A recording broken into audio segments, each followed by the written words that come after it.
Buddy, welcome back to the Sell Better Daily Show. Looks like we got 40 of you with us already. We'll give it a few minutes before we get started here. But as you guys are joining, let us know in the chat where you're calling in from. Again, if you're just joining us, head over to the chat and let us know where you're calling in from. We got Chicago in the house. John, Samvit, I know where you guys are at, but just for the audience, where are you calling in Yeah, from? I'm down in Nashville, Tennessee. Well, the suburbs technically for anybody who is in actual Nashville, but I'm in Nashville. Nice, I'm joining in from Bangalore. nice, nice. We got Colorado, Long Island, London, Spain, uh, Georgia. Good stuff. We got 60 of you with us. If you're just joining us, head over to the chat. Let us know where you're calling in from. A couple other housekeeping items while you're in the chat. Change your settings from hosts and panelists to everyone. Again, change your settings from hosts and panelists to everyone. That way we all see your message. We're going to get started in just a few minutes, but first I'm going to go through a couple of housekeeping items. We got a bunch of stuff to go through today, but specifically what we're talking about is how to execute multi-channel outreach that converts, specifically from an AI lens and point of view, and how that's starting to kind of change things in the GTM space. If you guys don't know me, my name is Jed Mahrle, founder of Practical Prospecting and a frequent host here at Sell Better. In fact, drop a one in the chat if this is your first time joining a Sell Better show. I'm always curious to see if there's anybody new. I know we've been running these daily shows forever, so let us know in the chat if you're new here. Shout out to you, Amy. We've got Samvit, the founder and CEO of Tario, and John, founder of Appeal IQ. Samvit's got a bunch of cool stuff to share about Tario later in the show as well. But Samvit, do you mind giving a quick background on yourself, Tario, and then John, I'm going to ask you to do the same as well after Samvit goes. Yeah, so this came in as a homegrown problem where we were working on GTM for a much larger company and building some AI stacks when it was just new, and we saw a lot of value initially, but those disconnected stacks have now outgrown the organization, and a formal product was required. So we decided to build an AI first sales execution platform so that people joining us today, SDRs, managers, all of them can have visibility over a unified tool that takes care of all of the outreach for them, but with the SDR and the rep being at the center of it, and it acts as efficiency multiplier for them. Love it. And if you guys don't know, John's a good friend of mine. We've known each other for years. John, if you want to give a quick background on yourself, Sure. I know, and what you're doing with Appeal, it's pretty interesting. Yeah.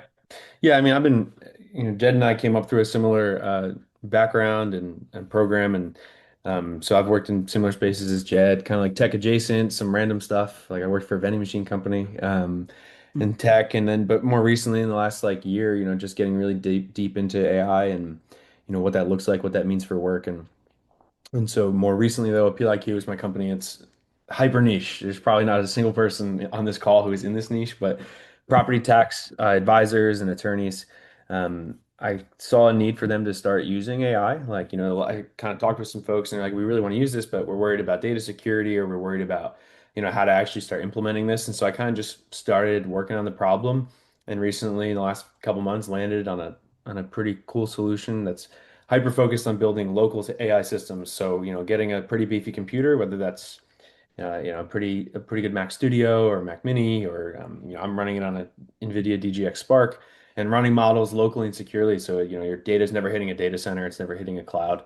And so building those systems out as a consulting service, along with the software I've developed, so it kind of comes with it. And so it's pretty cool. I mean, that's it in a nutshell. I mean, the concept itself is interesting for anybody. It's the whole idea of like AI sovereignty. The property tax Mhm. thing is probably less interesting for everybody in here. Yeah. That's what I'm doing. No, but I think the cool thing, I mean, for both of y'all's perspective, obviously Samvit's running an AI go-to-market platform, and John, just your experience, SDR, AE management, and how deep you've gone with AI, especially recently. I think it'll be a good perspective for the show. So, guys, as we're going through this, like keep this interactive. Let us know your questions in the chat. We want to answer and get to everything. We're throwing up a poll right now. We want to see who is in the room. Uh, Looks like you got a potential customer there in Rob, John. Interesting message. That's great, We're, Rob. yeah, we want to see who's in the room. Are you an SDR, AE, frontline manager, senior leadership? We'll come back to that in just a moment. If you guys aren't familiar with Sell Better, this is a daily show. So go to the website, check out the upcoming shows. You can also go to our YouTube channel where there's tons of free content there as well. And again, I want to say thank you to our partner, Tario, for making these shows possible. Again, thank you, Tario. We've got an awesome resource from them in the chat. You can actually get a 30-day free trial. They also have a report on the best cold calling metrics over the last year or so. And then if you're also interested, you can book a demo to learn more as well. But again, 30-day free trial for the Sell Better audience. Check it out. If you've been curious to use agentic AI in your go-to-market platform to automate outreach across LinkedIn, phone, email, in one unified tool, Tario is a great place to start. So check it out. We dropped the link in the chat, and we'll be talking more about it throughout the show. Okay, before we jump in, I want to quickly share the results here. So we got 27% SDR, BDR, 27% AE. And shout out to the about 37% of you that are in leadership positions or management. Appreciate you joining the show. But cool. With that said, I want to actually jump right in first. And Samvit, I'll pass it to you before we get into the slides. Uh, what do you think is the biggest change right now with how SDRs and AEs should be using AI, right? Like we do a lot of these shows, there's tons of content on this. But what do you think is the most impactful thing that sales reps can be doing, whether it be automating or improving as it relates to AI right now? Yep. So to get started, right, one of the mistakes or suggestions that I always have for people when they're trying to get AI into their stack is don't figure out where AI fits into the stack. Look at what a sound process would be that would get you results if you were to do it manually, and use the internet sequencing tools, etc. And then figure out where can you use AI to enhance it. And circumstances have come to it that email replies, etc. are much harder to get now. So you can probably use AI there in a very effective manner to do it, but and finding out the right prospects, scoring them, getting to know what their intent is. AI is very good at all of that. The human and the rep has to be at the center of making the judgments. So Yeah. who this person should reach out to, what actions need to be taken, etc. Yeah. John, from your perspective too, because again, we've been talking a lot over the last year. I feel like there's two different types of sales reps over the last few years. And let us know in the chat who this is. I know there's not a right or wrong answer, but I feel like some people are like overwhelmed. I don't know where to start. And some people are like, I'm just going to try a bunch of stuff, see what works, see what makes sense for me. I know, John, you've been trying a bunch of things. If you wouldn't mind sharing Yeah. just like some of the cool things you've done, like I know you're pretty deep with like using like OpenClaw for a little bit and maybe I think you still are to help you build campaigns and do automated outbound as well. But what's kind of been Yeah. your experience in the last year? Yeah, and so for the record, primarily I use Hermes now. All the cool kids are using Hermes now, I guess. But no, it's cool. I mean, it's the same idea as an agent harness, right? So it kind of does the same thing. I just like their development. But one of the coolest things, I guess, is like an overarching theme. I just posted about this, like a short thing. Um, I think when it comes to using AI, especially if you're just getting started or like you're kind of like a, just baseline user, is that you don't need to go in and try to learn every possible use case. Like you kind of got to just get good at like one or two, maybe three things that help you. And then you do those one or two, three things. And then it's like, okay, great. Like I have a good understanding and grasp on how this plugs into my workflow, how this impacts me. Some of those things, like for instance, like Jed, this is like the world that you would understand a lot. And something I'm sure like you have experience with this, like or at least something similar. Like, Smart Lead for sending emails out like has an API key, and I think they have an MCP server you can set up, and so you can give your agent access to that, and then so I can write it. I mean, you can use it like you just use an LLM to build lists now pretty well, but obviously there's still great tools for that, and then you could plug it into your agent and be like, I need a list of this. Let's enrich it. Maybe you plug in your data enrichment tools via API. Whether that's Clay itself or just using something like Lead Magic or Prospeo, have it enrich a list. Write your campaign yourself. I still like doing that. Like I'll have it AI give me a base like email campaign, but I still like writing it myself. I mean, it's a little more manual time, but I enjoy the process of writing it, thinking through what might work. And then you hand that to your agent, and if it has API access or MCP access to Smartly, for instance, it can plug all of that in for you. And so, like, Jed, I don't know how long it would take you normally manually, but with a big enough campaign, that could take me, 2 hours just to make sure everything looks good and like everything is right. Maybe 20, 30 minutes, like now with that kind of workflow. And like that's just like one small example. Like, and I think is really relevant for sales work. Like that's a super efficient, pretty easy way to implement it. 100%. Yeah, I think like the biggest thing with outbound is it's about your speed of execution. And so if you can use AI to launch campaigns quicker, make decisions quicker, change things quicker, you're going to find a winning outbound campaign quicker.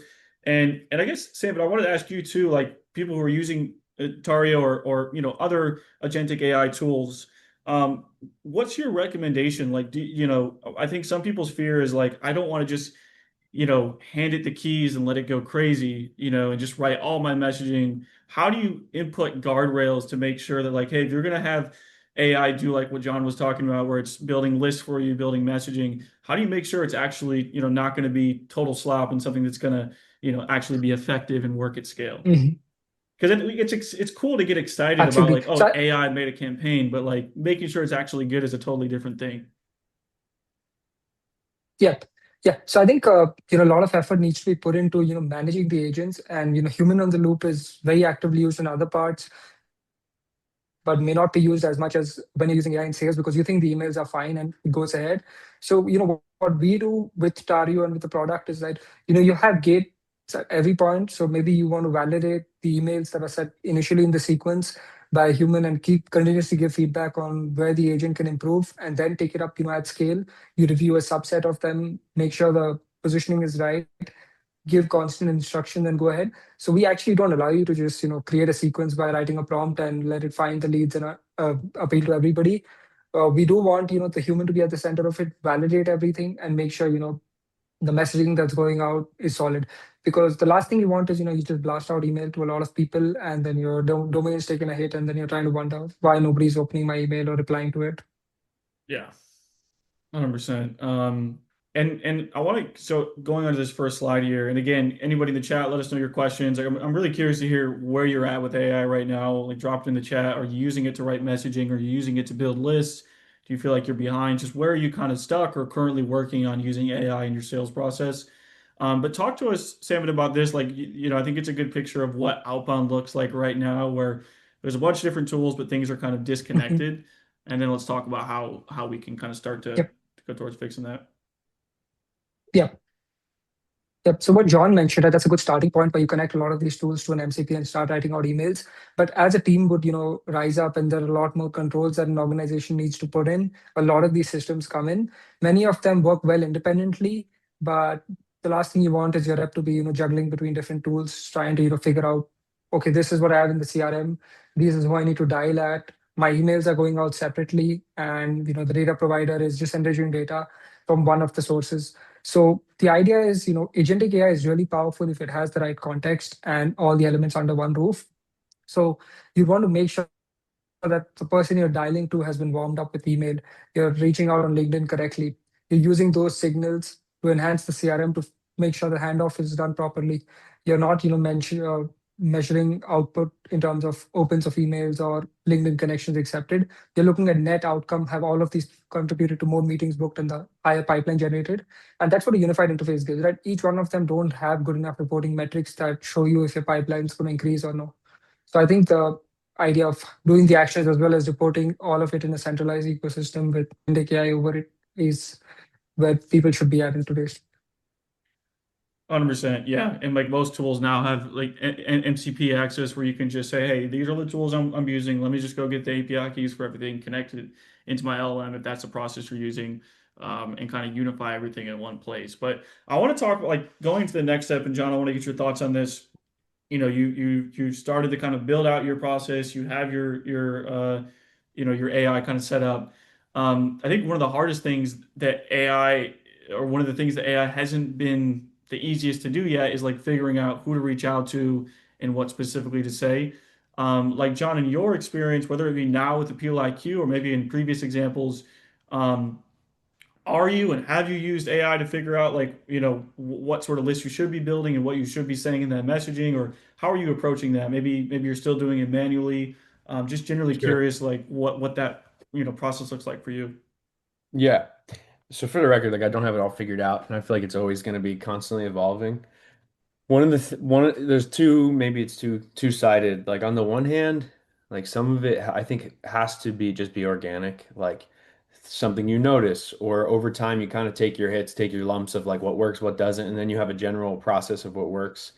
I mean, there's good signal tools out there. Like a friend of mine just started a new one. It's called Signify.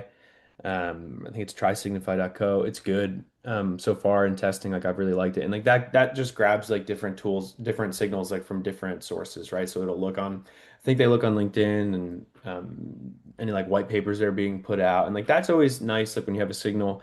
But then I think also just getting really dialed in on what my value proposition is, and trying to reverse engineer that for like, okay, like who is feeling the most pain that this solves for, and then just trying to build lists and test. Like I know Yeah. that's not like the best answer, but because I think that that's one of the hardest things. Like you could have a great offer, you could have a great product or service, but then you get to like actually bring it to market, and like finding the people who are ready to go can be hard because you in some ways it's not all science and math. Like a part of that is really like an art form.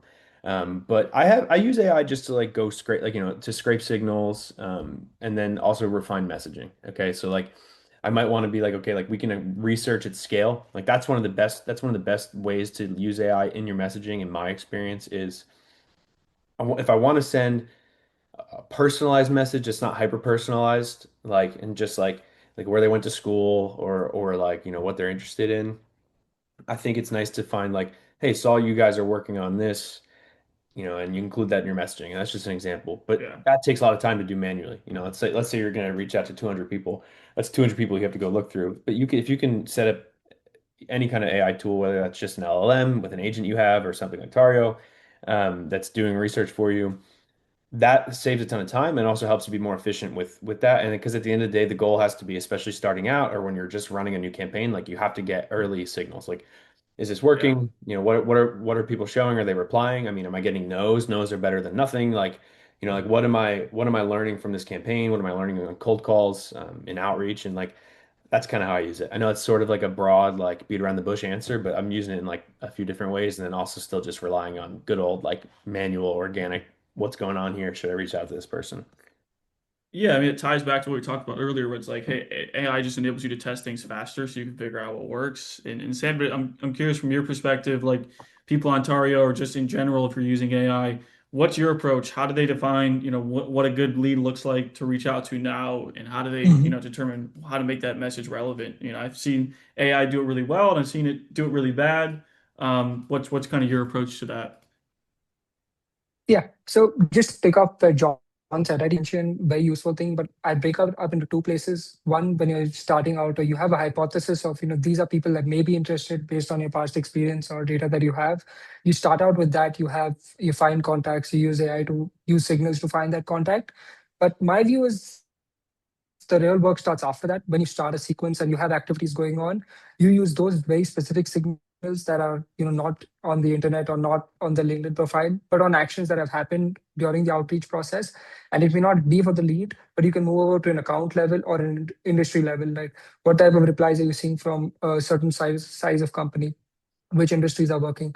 I think those signals are the most important ones. And then you need to have your agentic workflows be triggered so that every few days you're finding leads that fit that Yeah. criteria, and then you can reach out to them a lot more. So I think it's very important that find relevant people in an account, find relevant accounts to reach out to, and that has to be a continuous process. You can't expect to have a list and just, this is what I've done my outbound on. The results may not be as good, but when you have agentic AI looking over all the messaging, that could include your emails going out, what transcripts have been on the calls, because those are the most important signals, and that's where AI is really powerful. It can use that at scale, but not just generate reports or generate summaries, but use that actually to go and find leads. I think that's going to be the Yeah. most important step. So one of the other examples that I give it like one of our customers, they were using it for reaching out to a couple of in the commercial real estate industry, where they were looking at buyers for renting out space, and they looked at that, but they said that this isn't the only industry that's working. Actually, a lot of these people are looking at just avenues to invest capital in and find different avenues to invest in. So they broadened their outreach to more private equity firms, and they just got a lot more uptake from there on. So I think those type of signals are very hard to get manually because you can't touch at scale. But AI is very good at that and should be used more wisely. I agree. Yeah, like it's very good at basically searching every pocket of the internet and what's available to find like the best hypothesis on an account and see what's going on. I think that's for sure the highest impact area. Before we go on to this next slide here that I want to talk about, there was a question in the chat. And guys, keep the questions coming. We want to make sure we answer as many questions as you have. But Varsha asks, if someone's using a separate CRM, dialer, sequencer, and LinkedIn tool, is the fix better integrations between them or fewer tools altogether? I don't know if either of you have an answer to that, but just kind of curious to get your thoughts before we move on. Yep, Um, absolutely. I yeah, think, go ahead, Samvit. sorry, joining, go on. No, you're good. Go ahead. Yep, yep. I think definitely, fewer tools is better unless you have a specific use case where one of the tools is going to take up 99% of your time. But that's probably not what most people are here for. So definitely, unifying a lot of that will make most people's lives a lot easier, just because then they can focus on which aspects can I send out to AI effectively, what can I, use my head in and figure out talking to customers and getting the data in. So I think definitely unifying is the way to go, and that's what we're seeing with a lot of providers in the market, right? Those point solutions are not that useful, while holistically booking meeting and getting the pipeline going.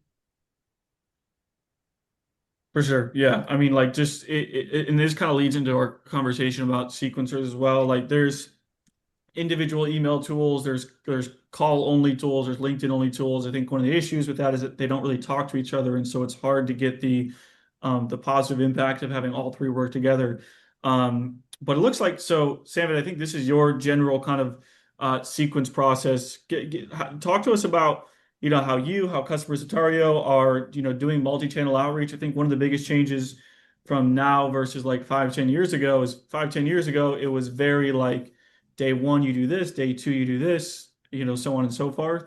Whereas now it's more so like it's based on the signals. Are they opening the email? Are they responding? If so, then do this. So tell us what like your sequence approach is, and then John, I want to hear also what you're doing as well on the Sure. sequencing side. Yeah, absolutely. You're right. Right? Things have moved away from start at this time, follow this sequence step. And even what's shown here is just a sample of what things could look like. So you have your workflow written out that this is how you want to reach out, you want to begin warming them up in certain manner. Then you're going to start dialing. Now, dialing doesn't need to just end up in, three or four different types of outcomes, and then you work on from there. I think the idea of if else statements have also gone away, where if this, then that. You'd rather move to an agentic workflow where you let the agent decide that if this has been the outcome of the call, should my follow-up email be drafted, sending out customer testimonials and value propositions. If a voicemail has been dropped, then the best outcome would probably be sending out a LinkedIn connection request. Or, if they've not heard from you, you do that. If you've not heard after the first call, you probably send a few more emails to make sure that's going on. And obviously, you track your opens, clicks. So if they've clicked on a link, what content is there on the link? And the next time you're dialing, you'd want to see a pop-up that this is what the person has opened, this is the content, and this is the right signal. So I think the traditional sequence will definitely not work. You have to move to an agentic system where outcomes are really based on a continuous learning, right? Where if this, it's not just based on I decide that this is how I'd see value. It has to be that based on what actions have been taken in the system and where success has been seen, you're tweaking the sequence continuously, and that can only be possible if you move away from the traditional sequence sets to an agentic AI powered workflow. Yeah, over to you, John. Um, yeah, go ahead, John. No, I don't have a ton to add there. I think that's really cool. I think that that's probably really one of the like for the seller, for any seller, like being able to, effectively it's in simple terms, like logic gates, like if this, then that, like you said, somebody. And Yeah. so being able to have AI do that is just kind of saves you sort of like low skill brain power. Like it doesn't take a lot of like deep thought to be like this person did this, therefore next step is this.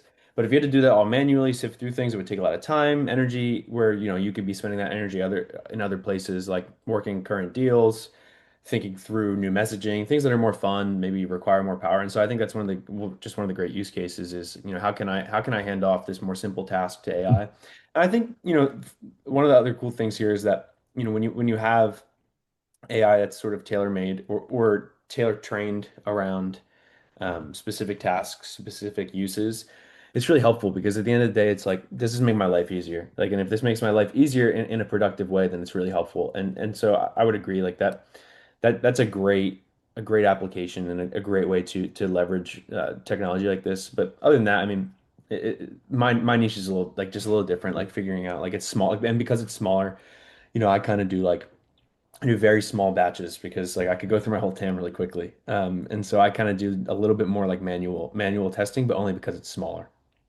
I mean, John, I think it's a fair point, right? Because like I know there's a lot of people on this call who maybe only have a book of business of like 20 accounts and they can't just go through and just automate to their whole TAM. They'll run out of people to reach out to within a few days. I want to just kind of double tap into that though. Like so especially with the PLIQ where you mentioned your TAM's not as big, are you leaning towards like manual emails right now? Are you sequencing much, or is it mostly manual one-off outreach right now? I do both. So like if there are some broader like I guess you could put them in my TAM, but they're not necessarily ICP, but I can run sequences on those and like I try to just make them like emails I feel really good about. Like I'm like, this is a good email, it doesn't feel spammy, and I think it's very value first. And so like I'll send those out.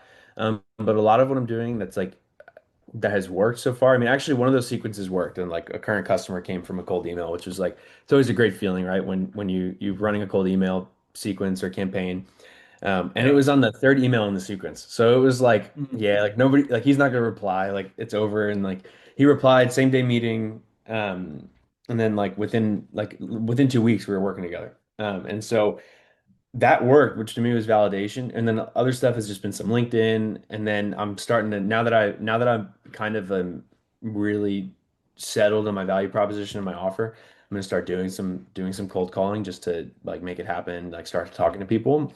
But yeah, I mean, I kind of do a mixture, and like that's like my recommendation for anybody who's got like a small TAM with a sort of undefined category and niche, like like what exactly is this category, and what is it that I'm selling, is like kind of do a little bit of both, if you're comfortable with both, because it's good to have both tests and understand what's working.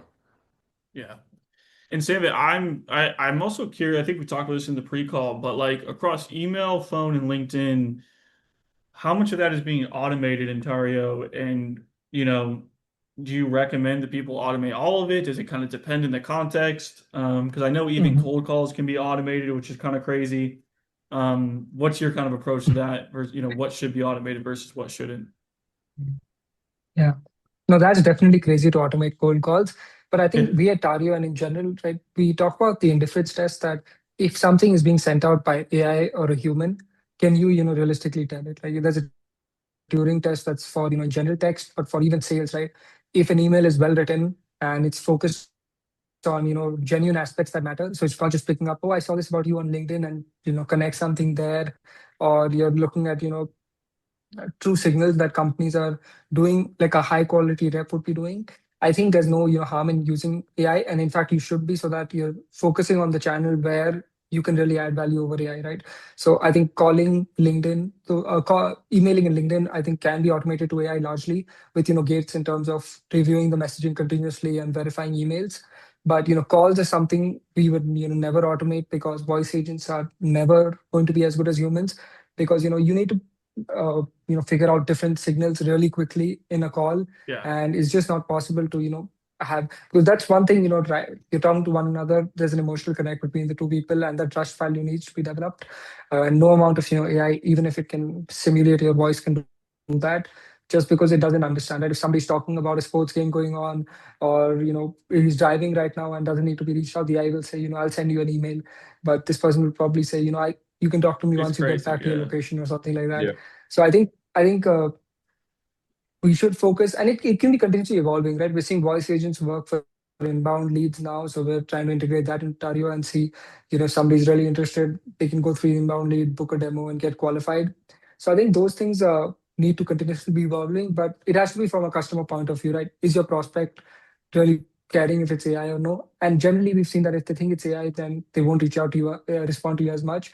It's important to maintain that balance. Yeah.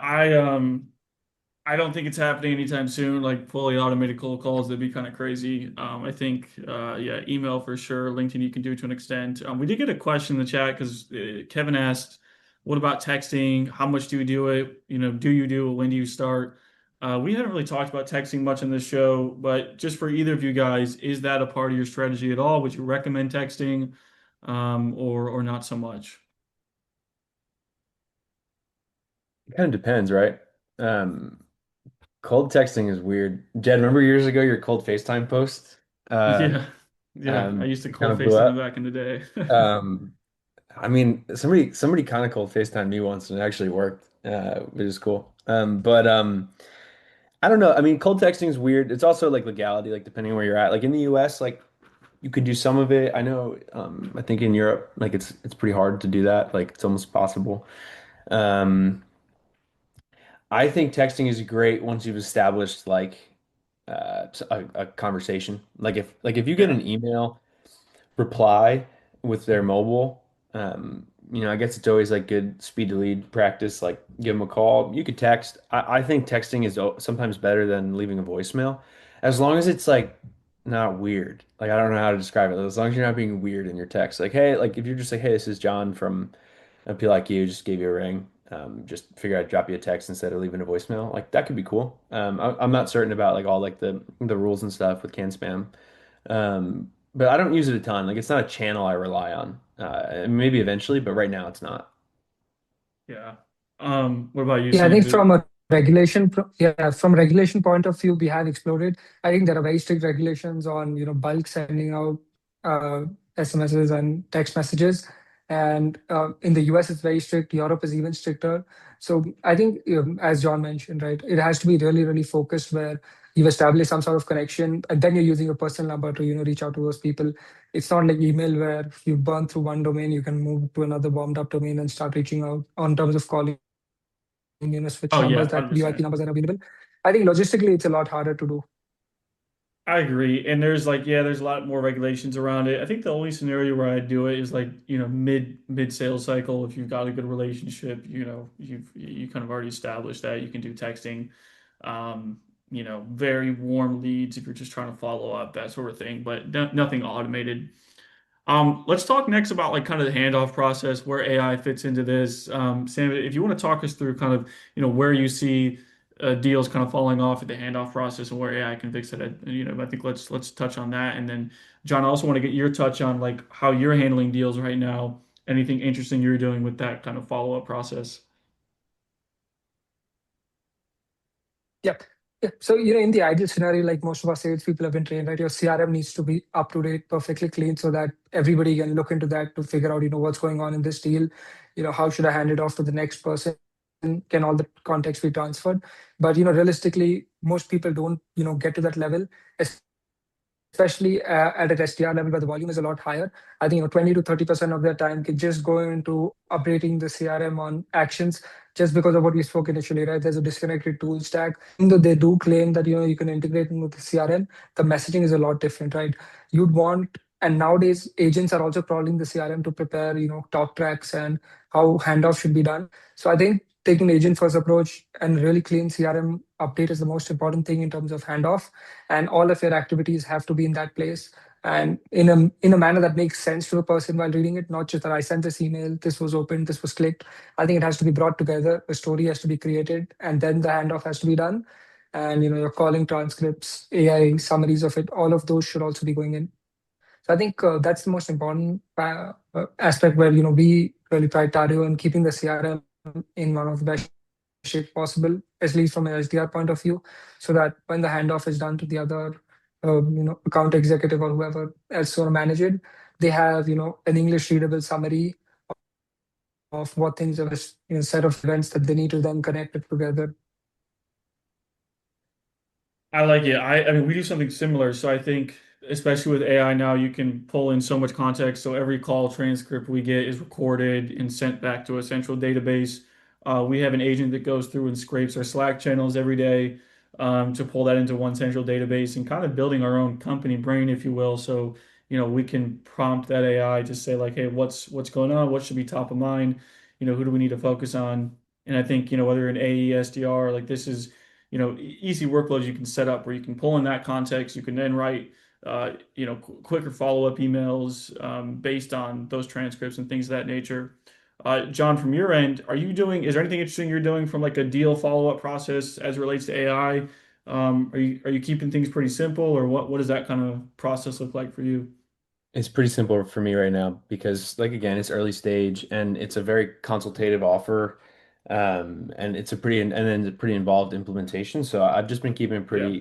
pretty manual. And again, it's also like sort of like an undefined category, and so I'm trying to like be patient, but also balance that patience with persistence. And so I just do manual follow-ups right now. Eventually, what I'll do is I'll have some kind of agentic workflow set up that sort of auto populates follow-ups or auto creates follow-ups, and then I could just approve them. Because Yeah. that's pretty easy to do. Like, you can just connect your main email over MCP to kind of pretty much any agent or even like like I use Grok a ton. Like Grok's my favorite cloud LLM right now. I mean, besides the local ones I use, and you can connect Grok Build, which is their terminal, their CLI, and you can connect that over MCP to a lot of stuff. And so I have that connected. But mainly I just like try to follow up with value, but then also balance that with like I know that's like a big focus for a lot of people. It's like every time you follow up, you want to have value, which I think is really good. But sometimes I actually think it's more productive if you're very politely like, okay, like we've been talking for a little while. Like it's kind of time for us to like make a decision here. And you don't say it that way, but I think some of that like sort of necessary natural pressure is actually respectable. Like people, I think people respect that. Like, okay, like this is a person I'm working with, and like I shouldn't just leave them hanging. Obviously, you balance that. Like, I'm not telling anybody Yeah. like go be a jerk in your follow-ups. But I think you can kind of balance it like, hey, like here's this thing I've been working on. But I don't think you have to have like, hey, I made you a new thing every time you reach out, just waiting for them to close a deal. And so I balance it that way. Like sometimes I will just reach out and be like, so we talked about this, and this. Is there anybody else I need to speak with help finalize this? Is there anybody else that needs to get looped in? Should we do another call? And there's probably other ways to do it. Depends on the niche, depends on the kind of deal. Like if you're, if it's just like a sign up for a monthly subscription SaaS, like, and you have a whole bunch of like value ads that you could just throw at them, great. If it's more like Yeah. consultative, like sort of like a longer deal cycle or a little bit more involved, I think it's fine to just kind of take that manually and kind of keep following up with like, not like, are we going to go? Are we going to go? Are we going to go? But in a polite, sort of professional way, put a little bit of pressure on to get the deal moving. Yeah, for sure. And I think it's a good like AI can now make it easier for you to I don't know, let's just say you're selling like web design services. This is obviously a very easy example to use here, but it's like, as a follow-up touch point, you could just design quicker. You could design new mock-ups and like when you're following up, you have some sort of like actual value you can add. But I also don't think it needs to be forced. Like, you don't have to get fancy just because AI makes it easier to get fancy when it comes to your follow-up, because sometimes it just kind of feels forced. Like I've been on the other side of a sales process where a rep's following up with me and it's just kind of creepy with some of the like value they're trying to provide, and it's like just kind of get to the point. And then there's something to be said there where it's like AI enables all of us to like you know build all this crazy stuff, write these super long Google Yeah. Docs, and sometimes like just keeping it short and just to the point is what's going to make I, you stand out. I real quick, I got a bone to pick with a pretty big company. It's a very fun, not a hard, harsh bone, but somebody rep like followed up with me, and I just like I don't think I had a good use case, and so I hadn't gotten back. But in the follow up was like it was like, by the way, like the offer for free AirPods if you take a meeting still stands. And I was like, oh crap, like I'll take a meeting. And then I got back, and now I haven't heard from them since I got back to them, and so I'm a little bit like kind of want my AirPods, and I kind of want so I'm still waiting. You gotta put them on blast, man. That's crazy. People do that, but jeez. We've got 6 minutes left, so let us know if you have any other questions in the chat. I want to, Samvit, get your thoughts on this. Building an agentic AI company. How do you see, AI as things get better? Eventually maybe they can do cold calls. Where do you think it's going to take over, and where do you think reps are still, best, right? Like, where do you think, if I'm a sales rep, SDR, AE, what should I be focusing on so that, in theory, my job isn't taken by AI? Obviously, this is a big thing that's on everyone's mind for the last couple of years. What's your perspective on it? I think the simple answer there is like the rep customer. All of the actions that we discussed, whether AI, before AI, all of them are eventually going to lead to you having more conversations with the customer. And I think that will never go away, regardless of whatever we can automate. People still want to buy from people. Like the trust factor will be there. So I think that has to be at the center of it. Obviously, the methods could be evolving continuously. Like we're seeing email, LinkedIn get automated a lot. We're seeing calling become a lot more effective in the sense people are a lot more aware when they're dialing. All the research is in front of them. What hooks could add on is set up for them. So I think there's a lot of efficiency. And if you do want to compete in today's market, you have to be very good at using AI tools because your competitor would be right. And he convinced the other person a lot more just because he has done research and he can reach out to a lot more people, right? Power dialing, Yeah. parallel dialing, those are also going to be critical where you know who you're reaching out to. But yeah, I think the reps have to be at the center of it where they get the judgment, talk to customers. And from all the managers sitting here, right? If you're not going to have enough SDRs starting to work, who's going to fill your pipeline later on to become account executives and move forward? I think it's going to be a critical role for an organization, and just trying to replace it out completely will just cause you a lot more problems. It'll look like short-term benefit, but are going to screw up your entire pipeline. It's a good point. Yeah, like John, what's your perspective as well? Because I feel like you've, again, out of most people, salespeople, you've like really obviously dove deep into it to the point where you built a company with AI. I think you've really taken it to the furthest extreme. So what's your perspective, for the SDRs and AEs? What should they be focusing on, so that they're not necessarily replaced? I'm gonna get a little philosophical here. So I actually think that like the whole like the replacement idea, like as we've seen like in the market and the data, it was like this is a big overblown thing, to put it lightly. And I also think that what the your protection mechanism or your protection strategy just has to be, okay, what am I great at? Yeah. And if I'm not great at one or two things, like what am I good at that I want to get great at? And then what aspects of what I do during the day aren't things that require my expertise. And so if that's like email triage or going through my inbox, okay, maybe that's a use case. If that's automated emails, like if I'm running mass campaigns or mass outreach, then maybe that's that. But there's gonna be things where there's a humanity that's required in the interaction still, and like this like existential threat like won't overcome that, unless some crazy stuff happens. But I think taking the best like small piece of advice or thing that I've seen is like you have to you have to only outsource to AI the things that don't require expertise. So like let's call them like your low skill like skills or your low skill tasks.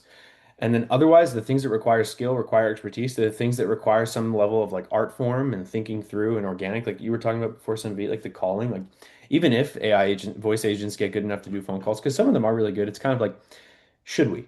Should you? Like, are people going to want to talk to that? Because at the end of the day, it's not a person. And so I think like kind of balance it. Like, don't fall for like the doom and gloom of like, oh, AI is gonna like replace me.